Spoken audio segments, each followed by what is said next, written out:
Today I will show you a comedy, fantasy, mystery film from 2009, titled Symbol. Spoilers ahead. Watch out and take care. A Japanese man wearing very colorful pajamas wakes up in a white, empty room with no doors or windows and no apparent ceiling. When he approaches one of the walls for a closer look, he finds something peculiar sticking out of it, a protuberance shaped like a male member. After poking it a couple of times, he presses the tip, which causes hundreds of giggling baby angels to come out of the floor and walls, staying there only for a couple of seconds before they go back the way they come. One thing they leave behind, however, now all their members are sticking out of the wall and floor. This is the phase known as learning. As he sniffs the finger he used to touch the weirdly shaped button, the man screams in fear, followed by crying out and begging for help from whoever may be around, to no avail. He decides to start pressing the various buttons to see what happens, and every time he does, a different random object falls into the room, from a small toothbrush to a big vase. By pressing the same button again, he is given the same object, and that's how his testing of this concept on one particular button gives him a big pile of chopsticks. His amusement is short-lived, however, when he presses the button next to the chopstick one and a small cart comes out of the wall and hits him on the legs. The next button he presses after crying out in pain transforms into a butt, which passes gas on his face. Hours later, the man has accumulated a huge variety of random objects in the room, and when he throws the ball at the wall, it presses a button that gives him sushi. This excites him since he's been getting hungry, but he realizes that he's missing soy sauce.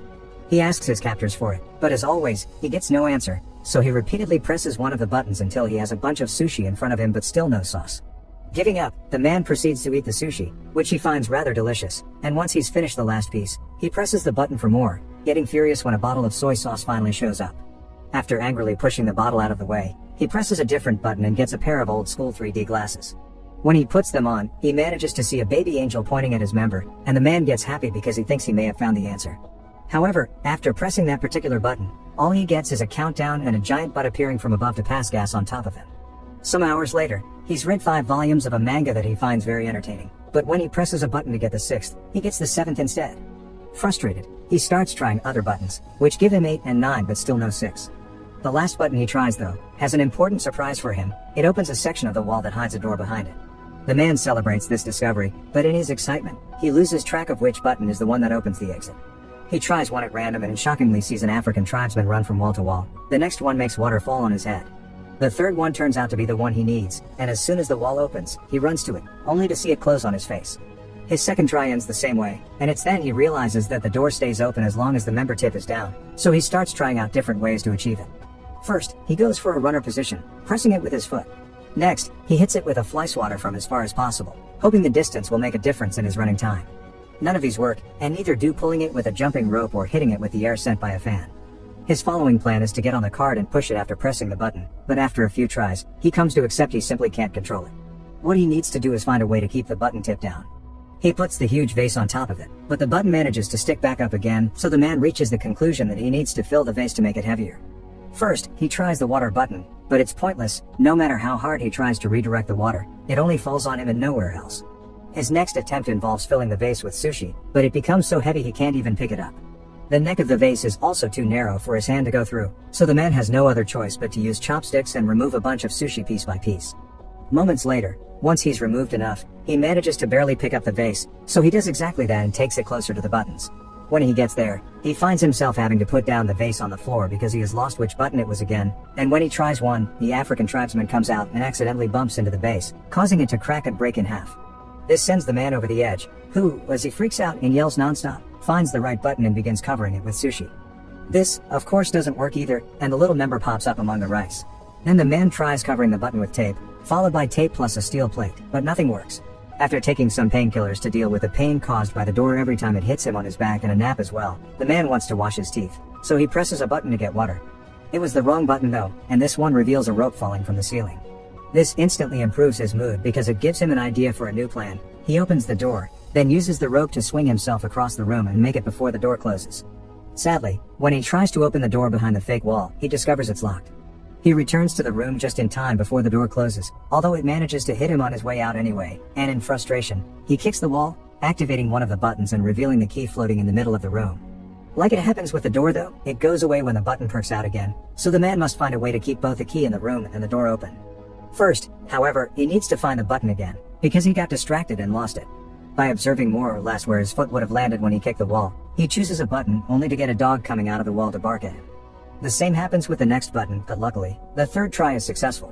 While keeping his eyes and a pointing hand at the button, the man walks backward and grabs a piece of sushi fish that he takes back to the wall to mark the right button with. When he presses it, however, the dog comes out again. This time he finds the button faster and proceeds with his plan. He makes the rope appear and swings on it to reach the different buttons, but it is still enough. As he falls to the floor, he sees a plunger he had gotten from one of the many buttons, and gets an idea on how to solve his little issue. He can use the plunger to touch the wall and push himself farther. After one failed attempt, the plan goes smoothly, and the combination of swinging on the rope and pushing himself with the plunger allows him to press the button key, grab the key, press the door button, and reach the door before it closes. He wastes no time and inserts the key in the lock, quickly turning it, but when he tries to open the door, he finds a nasty surprise. It also has a separate lock on the top that requires 3 numbers to open it.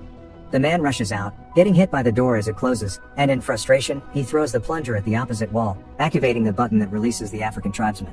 As he watches him walk by, he realizes something. There are 3 numbers painted on his forehead, which must be the combination he needs. Since the time behind the door is limited, the man goes through the process of doing the whole swinging on the rope and jumping deal 3 times, 1 for each number to be put in. The 3rd time, he stays there and opens the door, which is a bit stuck and he has to push extra hard to open it.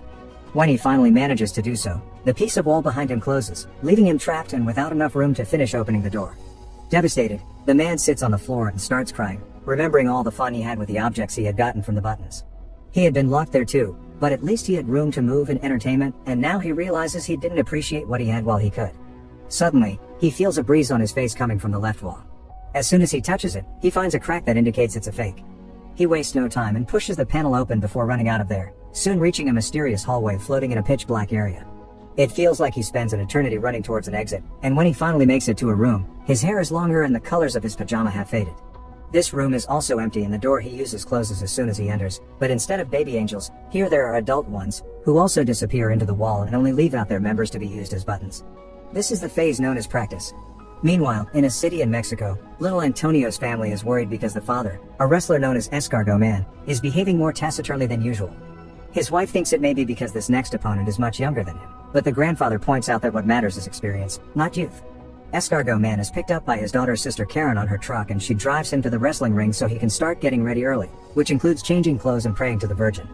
At school, Antonio is being bullied by his classmates for betting on Escargot Man, calling him a weak loser. As the time for the match to start approaches, Sister Karen takes her van again and picks up Antonio and their grandfather to take them to see Escargot Man in action. Karen doesn't stay though, and Antonio and his grandfather find some of the last seats for themselves right before the show begins. The first team that enters the ring are the Northern Tough Ones, formed by Super Demon and Tequila Joe. Then Escargot Man and his partner Silver Eagle come in under the team name Kiss Me A Lot. Silver Eagle is the first one to fight for his team with a brilliant beginning, but he's soon overpowered when the Northern Tough Ones fight him together instead of one-on-one. They keep gesturing at Escargot Man, asking him to join the fight, but he refuses to do so until Silver Eagle pulls a trick to make Super Demon and Tequila Joe hit each other, allowing him to escape. Escargot Man is quickly overpowered as well. But just when his opponent is about to hit him with a chair, the man in the mysterious room presses a member button and causes Escargot Man to magically extend his neck and knock out both opponents with a hit of his head. In the room, nothing happens, which calls the man's attention, so he keeps pressing the same button, causing Escargot Man to knock out Silver Eagle, the referee, Antonio, and even the bell. Seeing no results, the man starts trying out different buttons. One causes the singer of a metal band to breathe fire above his audience during a concert in Los Angeles. The other makes a Russian magician fail his trick when he tries to make his assistant disappear, and the third one makes a man in China bark at his own dogs. The man is about to give up when he sees some light coming from above and notices that unlike the last room, here there is no ceiling and he can see the angels flying around in the distance. He decides to try something completely new this time. Instead of pressing the member buttons, he will use them to climb the walls. It works, and every time he grabs a button with his hands or steps on them with his feet, something amazing on earth happens, from flowers blossoming to an elephant dying. The highest he goes, the more complex the effects become. It's not only nature anymore, there is also humanity in both the little and the big things, like a toaster and landing on the moon. By the time he makes it to the top, both the man's hair and beard had grown long, and he doesn't need to hold onto the wall anymore. Now he can float as well, just like the angels, and using all his experience gained from the training at the previous rooms, he embraces his role of God and begins choosing humanity's biggest hits on purpose instead of randomly pushing buttons. By the time he's done, he's surrounded by feathers instead of walls, and he enters a glowing portal that takes him to the last room.